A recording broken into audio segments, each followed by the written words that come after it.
हनी टॅपवरून हनी नाही ना टॅपही नाही असं मुख्यमंत्री म्हणाले, पण त्या संदर्भात फार मोठा माहिती सरकारकडे आहे, विरोधी पक्षनेत्याकडे आहे. कोणाच्या पर्सनल आयुष्यात डोकावण्याचा कोणाला अधिकार नाही, म्हणून आपण चूप आहोत. मागच्या वेळेस शिंदे सरकार जे आलं ते अशाच नाशिकच्यामुळे ते शिंदेंचं सरकार जे काही सत्ता पालट झाली ती सत्ता पालट ते सीडीमुळेच झाली. एवढा मोठा ते प्रकरण आहे. अनेक ऑफिसर, अनेक IAS असतील, अनेक माजी आजी जे काही आहेत त्याच्यात खूप मोठी माणसं आहेत. त्यावर काही अधिक बोलण्याची गरज नाही. ते ज्यावेळेस आम्ही दाखवू त्यावेळेस मग आम्हाला तिकीटच लावावी लागेल 10-20 हजार रुपयाची, आणि ते तिकीट लावूनच ते सगळं चित्र दाखवावं लागेल. पण ते निमंत्रित आणि विशिष्ट लोकांनाच बोलावं लागेल, कारण एवढा भक्कम पुरावा त्या ठिकाणी आहे. राहिला हा राड्याचा विषय, जो काही राडा झाला तिथे ते महाराष्ट्राची लाजच गेली, अब्रू गेली. आणि घालवणारे कोण? तर आमदार म्हणून कुणाच्या इशाऱ्यावर तो राडा झाला, तर तो भारतीय जनता पक्षाच्या आमदाराच्या इशाऱ्यावर राडा झाला. व्यक्ती हल्ला करणारा कोण आहे? तर तो MPDSचा आरोपी होता. त्याला सोडवण्याचं काम, मुक्त करण्याचं काम त्या आमदारांनी केलं.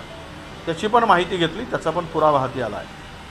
जर गंभीर गुन्हेगार असलेला माणूस आमदाराच्या पाठीमागे फिरत असेल आणि विधानभवनाच्या पायऱ्यावर येऊन विरोधकांना मारत असेल, तर अब्रू कुणाची गेली महाराष्ट्रामध्ये हे नव्यानं सांगायची गरज नाही. किती कसंही उत्तर देऊ, पण अब्रू घालवली गेली आणि ते अब्रू पुन्हा मिळवण्यासाठी फार प्रयत्न करावे लागतात.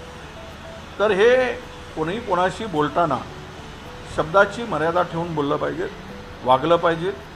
हे आपल्या महाराष्ट्राच्या संस्कृतीचा रास होईल. महाराष्ट्राचं विधिमंडळ हे एक वेगळं विधिमंडळ आहे. याला एक वेगळा एक महत्त्व आहे.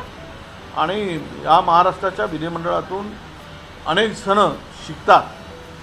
आणि अशा वेळेस आजकाल जे काही माणसं विधिमंडळात यायला लागली की जी उजळ मात्यानं लोकप्रतिनिधींमधून ठप्पा मारून फिरतात, त्यातील अनेकांचा रेकॉर्ड जर आपण काढला तर ते विशिष्ट जातीय शक्तीला पोचण्यासाठीच आणि त्यातून एकमेकाचे विरोधक वाढवण्यासाठी, आणि काही व्यक्ती अशा आहेत की सरकारच्या इशाऱ्यावर बोलत राहिले पाहिजेत आणि त्याचा फायदा, तो कितीही नालायक असू देत, कितीही बदमाश असू देत, किती तो आपला खालच्या पातळीवर जाऊन राजकारण करत असेल, कुणाला कुठल्याही भाषेत बोलत असेल, तर अशी काही माणसं ही ठेवली गेली आहेत आणि ती माणसं त्यांचा रोल तो पूर्णपणे व्यवस्थितरित्या करत आहेत असं आमचं स्पष्ट मत आहे.